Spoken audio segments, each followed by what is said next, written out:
Welcome to this edition of Your Health, Your Wealth. I'm your host, Eddie Patton. It's the beginning of the year, and I thought we'd start off talking about something that every year I set New Year's resolutions to exercise more, and I'm sure plenty of you out there do as well.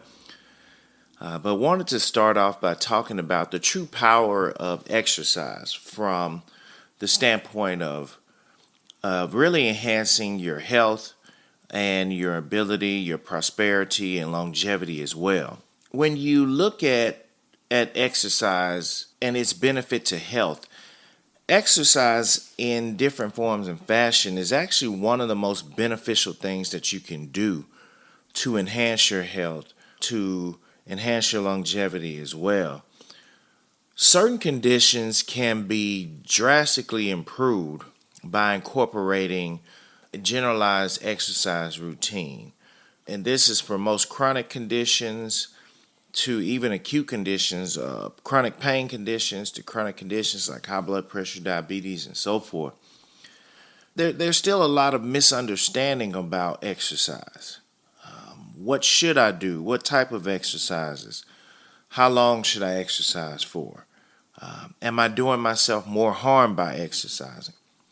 So we'll dive into a couple of these questions and talk about the health benefits of exercise. And hopefully through this episode, this beginning of the year, it'll spearhead your efforts to do a little bit more. The key is anything is better than zero. So I tell patients all the time, and when I talk to people and counsel them, that anything that you can do is good. And by understanding a little bit more about the benefits to your health and longevity, hopefully that'll be enough of a spark to do a little bit more. So in Peter Atai's book, Outlive, in his chapter on exercise, he calls it the most powerful longevity drug. I like that because along with prescriptions and medications, I actually prescribe an exercise routine as a part of the general treatment plan because of some of the benefits that it has on your body. So I know personally, when I look back over my life personally, and I look at the highs and lows when I'm under the most stress and actually when I'm doing well, there seems to be a pattern where I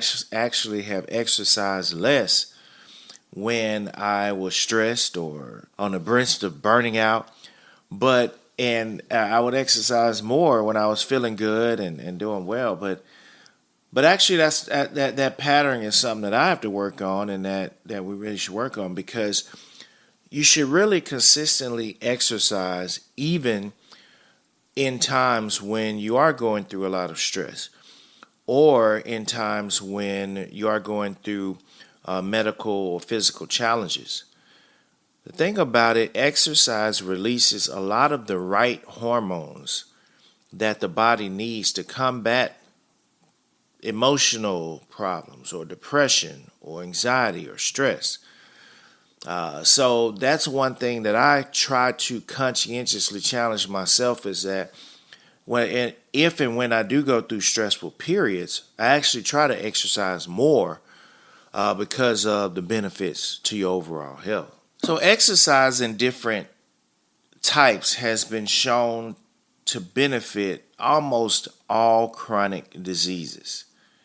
And by that I mean anything from some forms of cancer, high blood pressure, diabetes, high cholesterol, metabolic syndrome. The list goes on and on as far as the benefit of exercise. So incorporating this into any treatment regimen or routine is good. But it also has shown neurologically to slow cognitive decline or memory issues. And so we see this benefit in conditions that I treat, such as Alzheimer's disease, Parkinson's disease. And when I have sometimes patients with Alzheimer's disease and their family members want to know, now what can I do to prevent cognitive decline in the future? Is there a way that I can help to curve off dementia or Alzheimer's disease. And I say, look, the best thing you do at this point is exercise. Cardiovascular exercise, strength training, resistance exercises, because there's research, and we'll dive into that a little bit more, that by doing these exercises, it can help to slow cognitive decline. The other thing is there's a huge benefit on emotional health. We talked about that a little bit earlier, but exercise releases those good hormones like the endorphins that help us feel better. So if you are going through bouts of stress or anxiety or some issues like that, so just through exercising, your body will naturally release a lot of these good hormones that your body needs to combat or improve your emotional health, actually, and combat depression or anxiety or different things that we may go through. But depending on the source that you look at, most of the data shows that close to 80% of the United States population does not exercise regularly. And there are a lot of reasons behind that. In some neighborhoods, for instance, some patients say, well, it's not safe for me to go out and walk the neighborhood. I get off so late that it's dark, and I have to go to work so early that I don't get up and get an opportunity to walk in the morning or go out and do an exercise routine in the morning. There are a lot of excuses that can be made. Gym memberships are expensive nowadays. And, but you don't need an expensive gym membership. You don't need a personal trainer. There are ways in which you can incorporate a good, healthy exercise routine into your weekly habits with little to no money. So how much exercise is enough? Well, this question is highly dependent on the person. I know some people that like going in and exercising an hour and 2 hours per exercise period. And they can do that 5-6 days a week. I don't have the time to do that. And I know that's a little bit tough. And I know other people who will go in and when I say, well, how, do you exercise? Oh, yeah, I exercise every day. I walk to the mailbox and back to get the mail. And so it's like 5 or 10 minutes worth of exercising. That may not be enough. So, most recommendations are around, and what I like to use is around, at least 30 minutes of moderate intensity exercise 5 days a week. And by moderate intensity, that means, am I working up a sweat? Is it hard for me to carry out a conversation without being breathy? You don't need a fancy, Apple Watch or, a Oura Ring or anything else to tell you once you reach these cardiovascular zones. It's good if you do have that technology. And I think the way that technology is evolving is becoming easier and easier to track those types of things. I mean, here I have on an Apple Watch and I have on a ring that monitors my sleep and my heart rate and different things like that. So there are a number of new and innovative technological advances, especially using artificial intelligence, that can help us do a better job of tracking our health, particularly are we reaching those cardiovascular zones that account for the most benefit to the body. But in general, if you don't have a lot of those things, you can just use, am I, again, working up a good pace to where, it's harder to maintain a conversation, or if I'm working up a sweat, that usually means that you're at least in that zone of moderate intensity. Now, if you go to the gym for 2 hours and you have a dedicated regimen, then maybe you cut that back to 4 days a week. It's really up to you, and really up to what are you trying to achieve. If you are in a period where you're going through a weight loss regimen and you are really looking to lose weight or to get in more health, you may want to bump it up a little bit. You may want to try to get in 6 days of exercise per week. But whatever you can do is good. Anything north of nothing is good. Meaning if you can get in 1 day a week, then that's benefit. Or 2 days. You want to start off gradually. Make sure your body can adjust to what you're doing. So, don't just think you're going to get off the couch and be able to go out and run a marathon or do a bike ride like the MS 150. Gradually work up to these things, but your body will adjust, and that's at any age. Your body can adjust to doing more exercises as you move along, but you have to initiate the process. You have to get up and move, as I like to say. So find out what works and incorporate that into your routine and set goals on, okay, this week, maybe I can only walk for 20 minutes. So I want to set a goal for next week. I want to do 30 minutes. So you can set those goals and then just try to reach those goals, and you'll see the manifestations over time in your general or overall health. All right, now let's dive a little bit deeper and look into a couple of conditions. So one of the things that I see is headaches and migraines. And in 2018 and 2022, there are several articles published, particularly in the Journal of Pain, that looked at the association between migraines and physical exercise. And the second article looked at the efficacy or how well does different exercises work on helping with migraines, like strength versus aerobic exercises. So a couple of high points from this research. First of all, exercise can be used as prophylactic management of chronic pain conditions.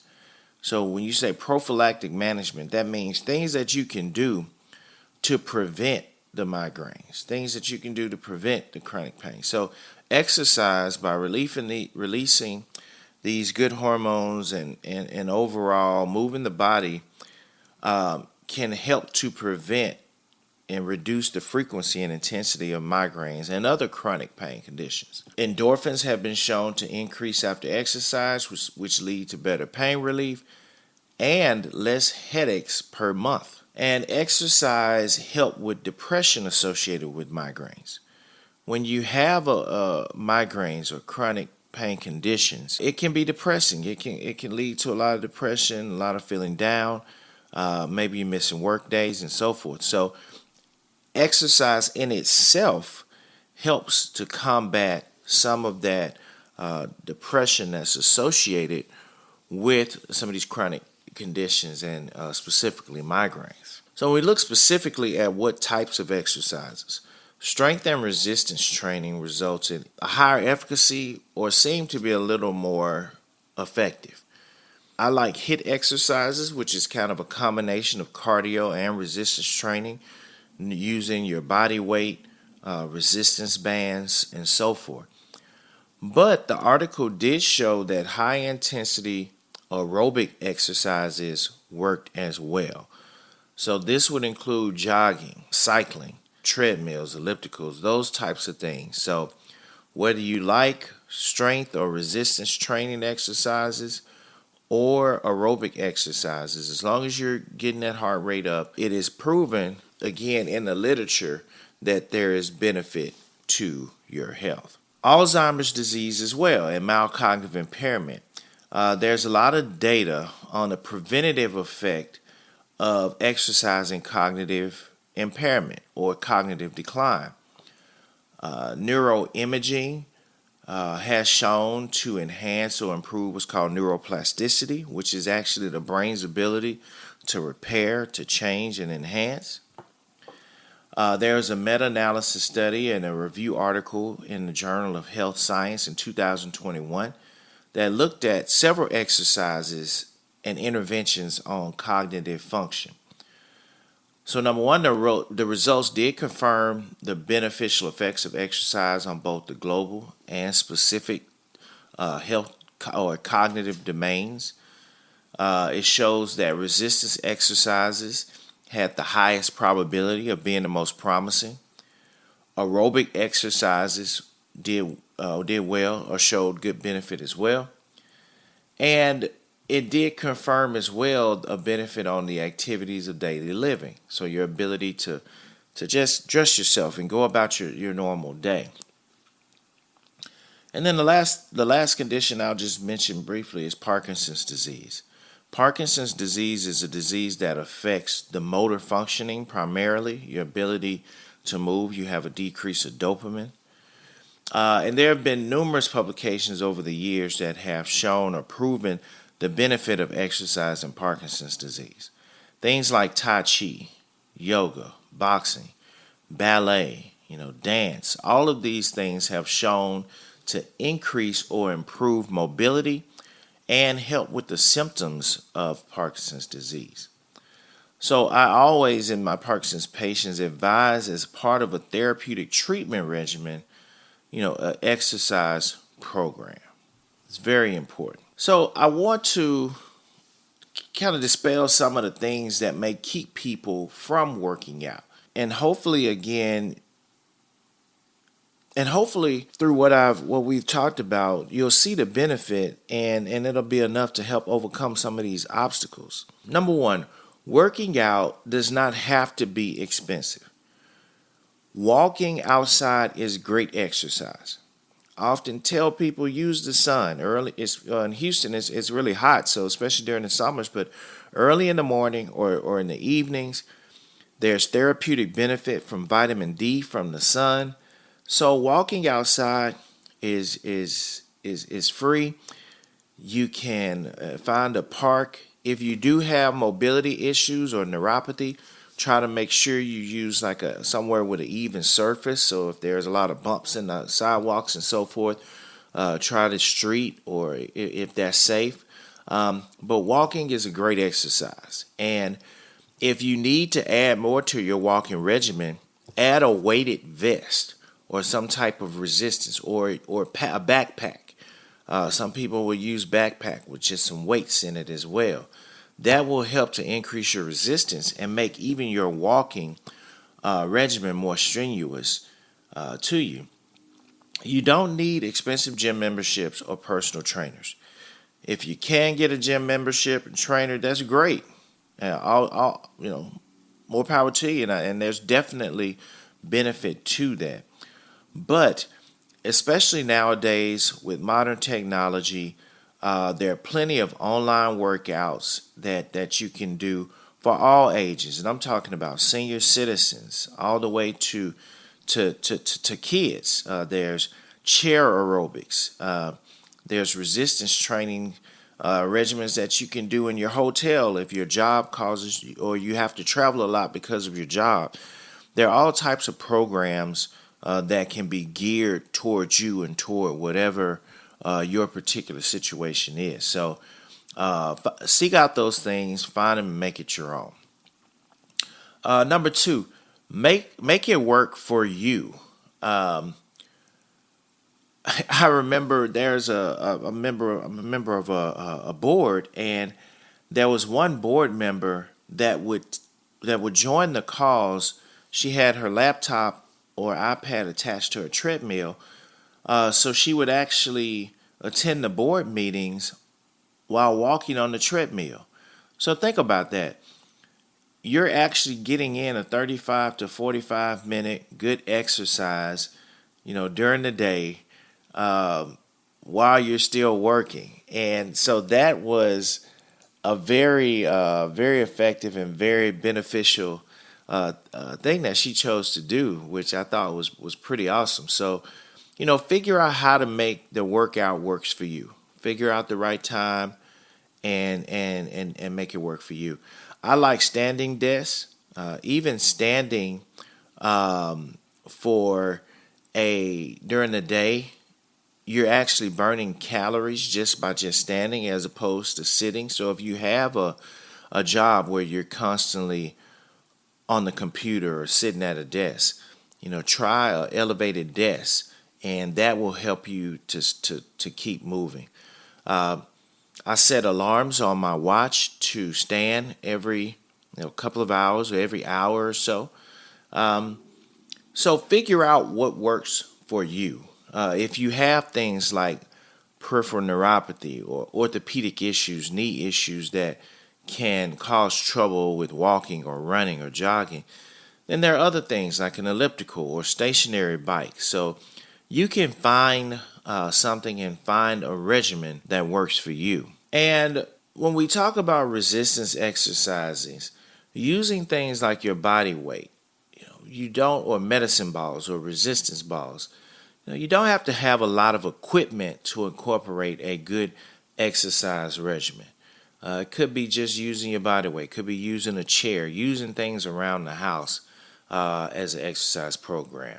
So some of the key takeaways is that anything that you can do is better than nothing. Be active and realize that exercise is a key to health and longevity. There are plenty of sources that validate this, plenty of resources out there as well about the benefits of a good healthy diet and a good exercise routine. That fountain of youth that we all are searching for, a lot of that comes through exercise, and that can be a good source, as well as I really like the emotional, psychological benefits of exercise, the empowerment that it gives you in your ability and to know that you're doing something positive for your health that's as beneficial as taking a medication or something else. Be active and try to incorporate exercise in different aspects of your life.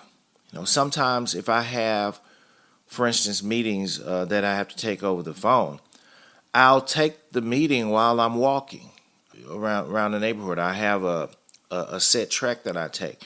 So that's one way in which I found that I can incorporate exercise into my daily routine by just taking this phone call meeting while I'm walking. Again, just getting up throughout the day, parking in the back of the parking lot as opposed to the parking spots right in front. So you have to walk a little bit more to get to the door. All of these are little things that you can do to increase or enhance your physical exercise throughout the day. In the end, keep it simple. When we make things too complicated and too complex, there's less of a chance of us doing it. Keep it simple. Figure out what works in your life to incorporate these regimens into your routine. If you're a social person, find other people who want to exercise as well. Form a walking club in your neighborhood or your church group or so forth. Make it fun. All these things will help you to stick with the exercise regimen and to be a little more active. So in the end, do what you can, but realize that exercise is a very important, or should be a very important part of our routine. There are definite benefits to a number of chronic conditions, not only neurological, but general health, high blood pressure, diabetes, metabolic syndrome. The list goes on and on and on. Let's find ways to get active. Again, keep it simple, do what you can, but find a way to incorporate exercise into your routine. So thank you for tuning in for this edition of Your Health, Your Wealth. Hopefully you've taken away from this episode some of the amazing benefits of exercise and its benefit on your health and longevity. If you want to learn more about me and what I do, you can go to eddiepattonmd.com. Please subscribe to the show and share it with your family and friends. Thank you.